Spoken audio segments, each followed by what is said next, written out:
Et bonjour à tous les amis, c'est Stardust Dragonful et bienvenue à cette nouvelle vidéo sur Bakugan Battle Planet. Et aujourd'hui on va donc découvrir des nouveaux Bakugan, qui ne sont autres que les Geogan, voilà, qui sont sortis fin août, début septembre. Donc aujourd'hui on va s'ouvrir trois superbes Bakugan. Donc tout d'abord on va ouvrir Montrapod, ensuite on va s'ouvrir Stingzer, et enfin on va s'ouvrir un Bakugan que j'attendais énormément, qui n'est autre que Arcléon. Et voilà les amis, voici les trois Geogan que nous allons faire donc l'unboxing aujourd'hui. Et puis donc j'espère que ça va vous plaire et puis je vais vous expliquer un petit peu comment ça fonctionne, comment les utiliser et bien sûr à quoi ça correspond. Donc tout d'abord les amis, nous allons commencer par découvrir Montrapod, voilà, qui est un Geogan Darkus. Donc il fait partie de la nouvelle saison de la Bakugan Battle Planet qui s'appelle Bakugan Geogan Rising. Voilà. Et comme vous pouvez voir, donc on a ici son avatar qui est plutôt stylé je trouve. Montrapod Darkus, je le trouve plutôt sympa. Donc on va découvrir ensemble un petit peu qu'est-ce que c'est qu'un Geogan, car vous pouvez voir déjà qu'au niveau de la forme, eh bien, c'est pas une forme sphérique, donc du coup ça va être très dur de les faire rouler, étant donné qu'on ne pourra pas les faire rouler. Donc à l'intérieur du package, on devrait retrouver donc forcément le Montrapod Darkus, on va retrouver deux cartes maîtrise ainsi qu'une carte portail. Donc on va voir un petit peu tout ce qu'il y a à l'intérieur. Comme vous pouvez voir, il est aussi donc différent, et c'est pas le seul, donc comme vous allez voir déjà que je vais en présenter trois aujourd'hui, on a différents Geogan, et bien sûr ils sont tous différents. Donc là on va retrouver, donc on peut voir il y a certaines formes, lui aussi là on n'a pas une forme sphérique. Donc c'est parti les amis, on va pas perdre de temps, on va d'abord découvrir le fameux Montrapod.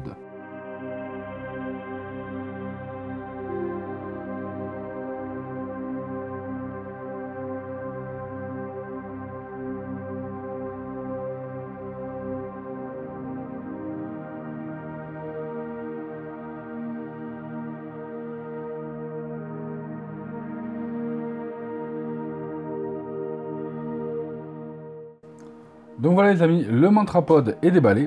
Donc comme vous pouvez voir, on va retrouver ici des fascicules qu'on va regarder ensemble. Le Montrapod Darkus, sa carte personnage, enfin sa carte personnage, non, c'est une carte maîtrise, étant donné qu'on ne va pas la jouer comme une carte personnage, donc ce n'est pas forcément un Bakugan, on ne va pas le jouer directement, on va le jouer au cours de la partie. On a donc ensuite une autre carte maîtrise, ainsi que la carte portail. Donc on va commencer tout d'abord, tout simplement par regarder un petit peu qu'est-ce qu'il y a à l'intérieur de ceci. Donc on va commencer par ça. En général, ça va nous montrer un petit peu les différents Bakugan de la saison Geogan Rising que l'on peut retrouver, ainsi que les Geogan. Donc ça, c'est plutôt intéressant, je trouve. Voilà. Et ils sont plutôt stylés. Donc tout d'abord, comme vous pouvez voir, on va retrouver donc les différentes factions. Et on va retrouver les différents Bakugan. Et en plus, il faut savoir que maintenant, avec les nouveaux Bakugan de la saison Geogan Rising, il y a une toute nouvelle rareté qui est ici. Donc avant on avait les Diamonds, voilà, qui étaient les Bakugan les plus rares. Et là on va retrouver ici les élémentaux. Donc ce sont des Bakugan élémentales et qui sont ultra rares. Donc on avait déjà les classiques, les super rares en Diamond, et maintenant on a les ultra rares, tout simplement en élémental. Donc ça va être super sympa. En fait ils ont une couleur, ils sont légèrement transparents et ils sont juste sublimes. Alors donc on va voir ce fascicule là. Et là ça va devenir très intéressant. Voilà, donc là, tout d'abord, ça va nous expliquer tout simplement quelles sont les règles, voilà, les règles du jeu, du combat avec les cartes portail. Car en effet, on peut jouer donc soit avec les Bakugan, les Bakukor, soit on peut jouer avec les cartes portail. Comme vous savez, d'habitude on joue avec 2 Bakukor par carte personnage, donc par Bakugan. On joue forcément avec 3 Bakugan chacun.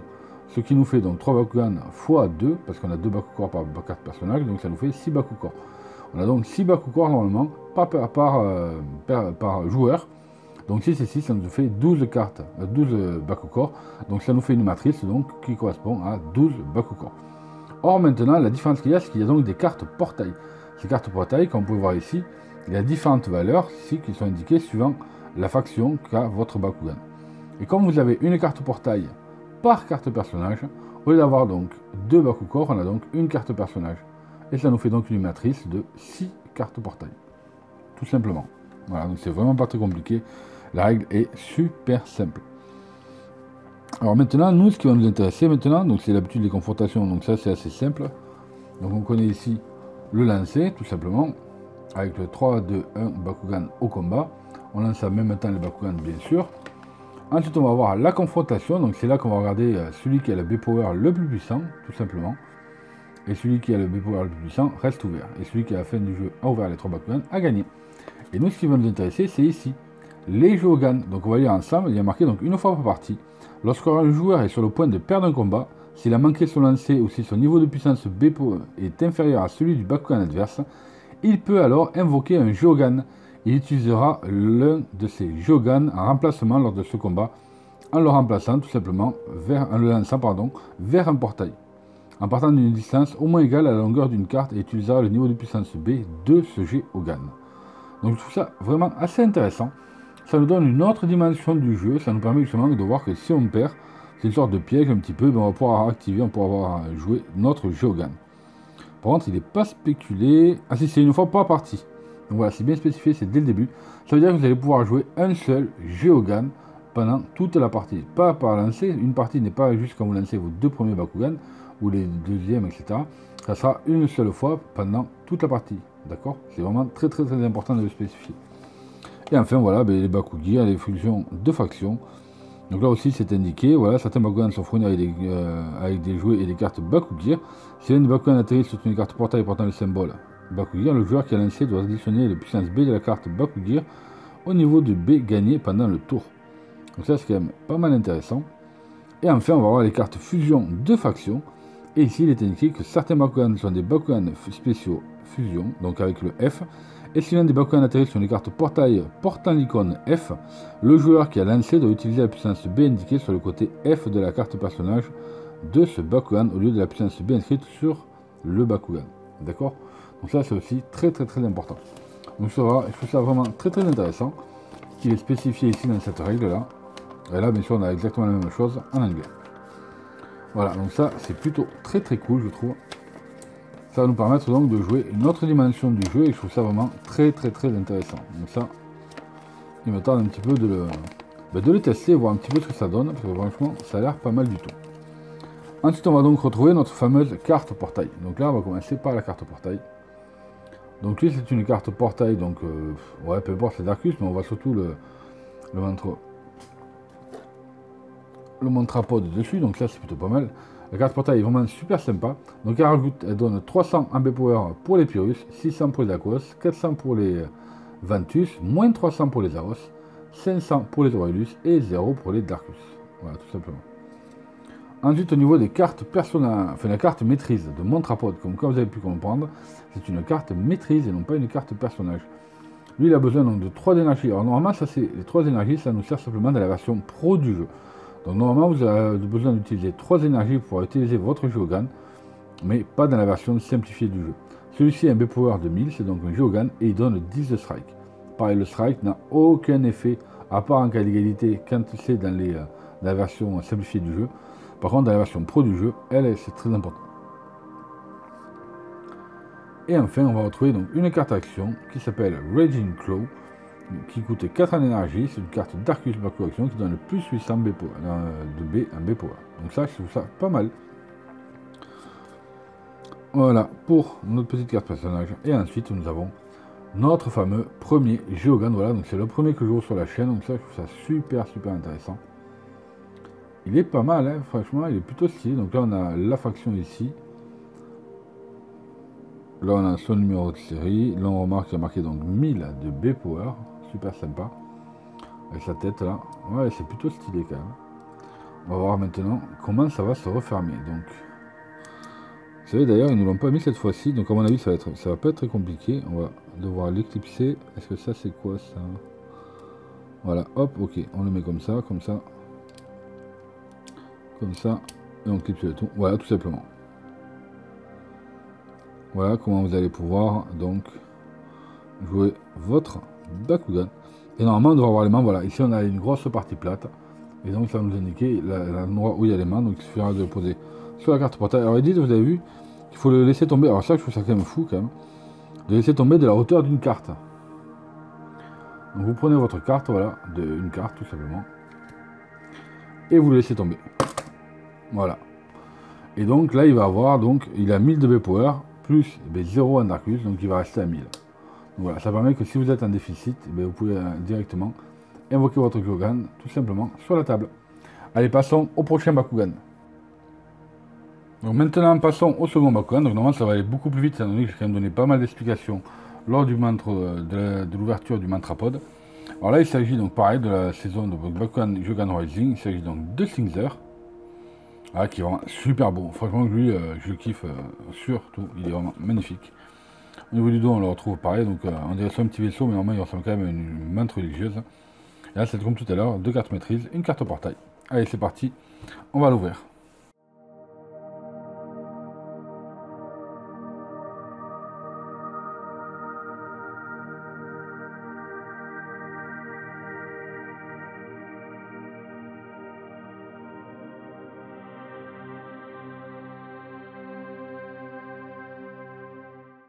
Et voilà, Stingzer est déballé. Donc comme d'habitude, on a la petite règle, justement, les nouvelles règles.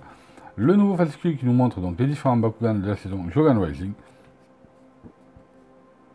Le Jogan, les 2 cartes maîtrise, ainsi que la carte portail. Ça, on connaît déjà, donc on va laisser tomber. Lui, on va le regarder juste après. On va donc commencer par la carte portail. Et elle est... Ah, cette fois-ci, on n'a pas Stingzer dessus par contre. Et elle est plutôt pas mal. Elle est plutôt pas mal. D'ailleurs, je crois que c'est soit les 2 seules cartes portail que j'ai trouvées avec des valeurs négatives. Donc ça, c'est cool. Donc on a moins de 200 pour les Pyrrhus, 700 pour les Aquos, moins de 200 pour les Ventus, moins de 200 pour les Aos, et 700 pour les Aurelius, et 700 pour les Darkus. Donc ça, c'est vraiment super fort. Donc maintenant, on va passer aux 2 cartes maîtrise. Donc pour la première carte, on a donc une carte Baku Action qui s'appelle Clock Defense, qui donc coûte 4 en énergie, carte Aquos, et qui donne... qui dit qu'on peut regarder la première carte dessus de son deck, et on pioche 3 cartes. What? 3 cartes? Et mais ça, c'est hyper fort. Il faudra que je vérifie l'effet exact quand même de celui-ci, mais normalement c'est ça. Quand vous voyez la loupe, normalement c'est qu'on regarde la première carte de son deck, et si elle ne plaît pas, alors je sais plus si on peut la changer ou pas, si on peut la mettre au-dessous du deck ou pas, mais par contre on pioche 3 cartes. Donc ça c'est quand même super fort, c'est pas très cher, on peut piocher 3 cartes. Vraiment très bien. Et enfin la carte maîtrise donc de notre Stingzer. Et la voici. Ah ouais, d'accord. Ah mais c'est très bizarre. Ok. Donc celui-ci coûte 3 en énergie, donc c'est une carte Stingzer, carte Aquos. Qu'on appelle ça, l'illustration est super belle. Donc il a un B-Power de 800, c'est donc une Geogan avec un strike de 8. Et de plus, s'il tombe sur un Bakugor Helix, parce que forcément c'est un Bakugor et non pas sur une carte portail, et bien il gagne 1000 de B-Power. Franchement, c'est super fort. Et la carte est magnifique. Vraiment super stylée. Elle passons maintenant au Jogan. Et voici notre Stingzer, plutôt sympa, vraiment. Super stylé. D'ailleurs, je sais pas du tout comment il va se refermer, ça faudra que je regarde ça. Il va falloir que je le regarde. Donc là, ça c'est sur ressort. Lui, il est un petit peu sur ressort aussi. Donc là, regardez ça. Donc on évidemment va être par là, va être là-dessous. Il est quand même super classe. Alors je sais pas si ça va se fermer à la fin, tout ça on va voir ensemble. Ouais, c'est ça. Faut d'abord tout refermer et après on voit ce que ça donne. Ok, ça doit être dessus. Bon, ben c'est pas mal. Dites-moi ce que vous en pensez vous dans les commentaires déjà par rapport à celui-là et l'autre. Alors déjà lui on va fermer ça. On va faire ça. On va faire un. Est-ce qu'on peut. Oui, un côté, deux côtés. Celui-là, celui-là. Ah ben ça se ferme automatiquement. Ça y est. Super, on a une jolie petite pyramide. Super stylée. On va voir un petit peu comment ça va faire une fois qu'on va essayer de l'ouvrir sur notre carte portail. Alors de la hauteur d'une carte, comme d'hab, tout ce qu'ils disent. Moi personnellement, ça me tente carrément pas. Vraiment c'est une taille et voilà. Voilà notre petit Stingzer. Plutôt super stylé je trouve. Vraiment super sympa. Donc là c'est cool. Donc là ça me fait un Jogan Darkus, un Jogan Aquos et maintenant passons au Jogan Pyrrhus. Alors au niveau du Jogan Pyrrhus, on va aller avoir forcément celui que je préfère de tous. C'est celui que je voulais absolument, donc dès que j'ai trouvé que j'ai pris directement et que je n'ai même pas cherché à comprendre. Ce n'est autre que Arcléon, donc Pyrrhus. Et il est... Waouh! Vous allez voir, c'est un lion ailé, il est juste magnifique ce Bakugan. Vous allez voir ça un petit peu... Enfin ce Bakugan, ce Geogan. Donc on va pas perdre de temps tout de suite. Donc par contre au dos, cette fois-ci on voit pas trop, enfin on voit un petit peu ici à quoi il ressemble. Vous allez voir qu'il est quand même super stylé. Bien sûr, il ne va pas se ressembler à ça une fois fermé. On va le voir ensemble tout de suite dans la vidéo. Mais tout d'abord, on va l'ouvrir. Allez, c'est parti.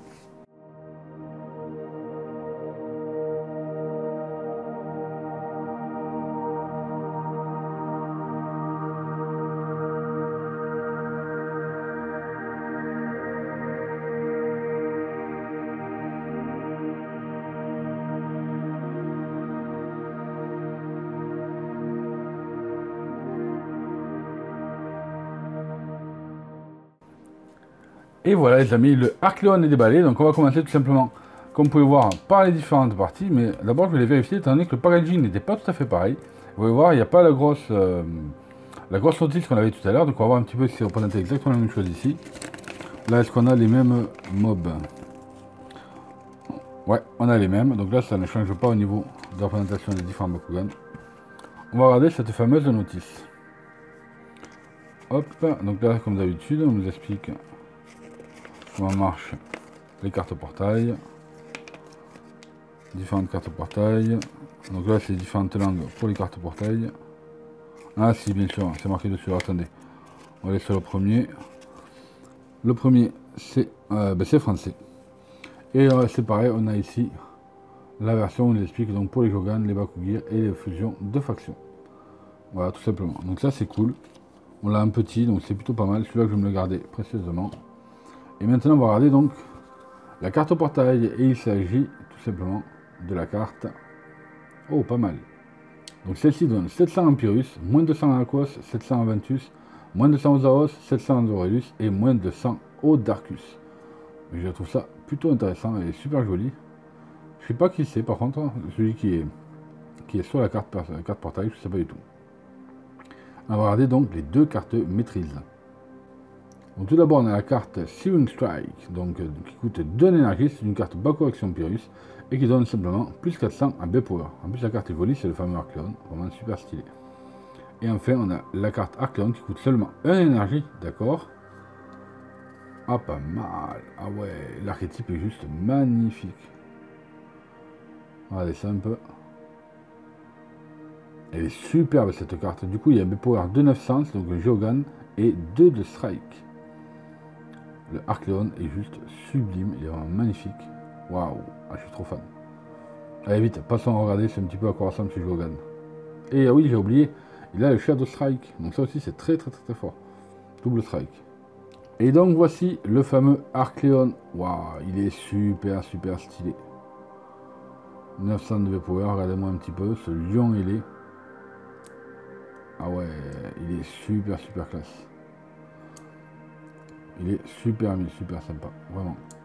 Donc c'est pas compliqué, on va de suite essayer de voir comment on le ferme. Ah ouais, donc déjà, il fallait faire les pattes en prums. Donc déjà, où est l'aimant?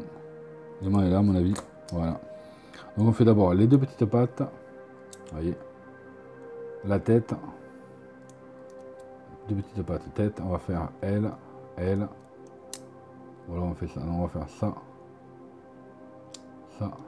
elle et elle, et voilà. Et on se retrouve avec un cube. Super joli, vraiment. Il est quand même super classe ce Jogan.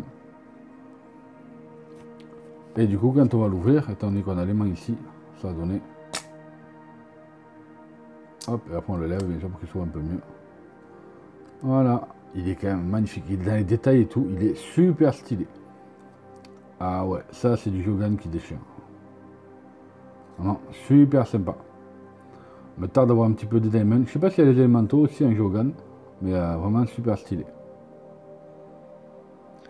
Et voilà les amis, la vidéo est maintenant terminée, donc j'espère que ça vous a plu. Dites-moi un petit peu dans les commentaires ce que vous avez pensé des nouveaux Jogan, voilà, si vous comptez les jouer ou pas dans la version simplifiée du jeu. Personnellement, je les trouve vraiment super sympa, je trouve que ça donne une autre dimension du jeu, qui est plutôt assez intéressante, que ce soit dans la version simplifiée du jeu ou dans la version pro du jeu. Donc je trouve ça vraiment super intéressant. De plus, le fait d'avoir des raretés aussi supplémentaires, c'est vraiment excellent, ça va permettre d'aller à la chasse aux Bakugan Diamond et aux élémentaux, pour essayer de trouver un petit peu les Bakugan les plus rares que l'on trouve. Et je trouve ça vraiment très intéressant. Donc n'oubliez pas de mettre un big pouce bleu, de vous abonner si ce n'est pas déjà fait, en activant les notifications, c'est vraiment très important. Et explosez-moi cette barre donc de pouces bleus et de commentaires, voilà, pour absolument avoir un meilleur référencement au niveau des Bakugan aussi, c'est vraiment super cool. Donc merci à tous d'avoir visionné la vidéo, et puis nous on se retrouve donc très bientôt sur la chaîne pour d'autres Bakugan, d'autres Jogan, ainsi que beaucoup d'autres choses. Merci à tous, salut!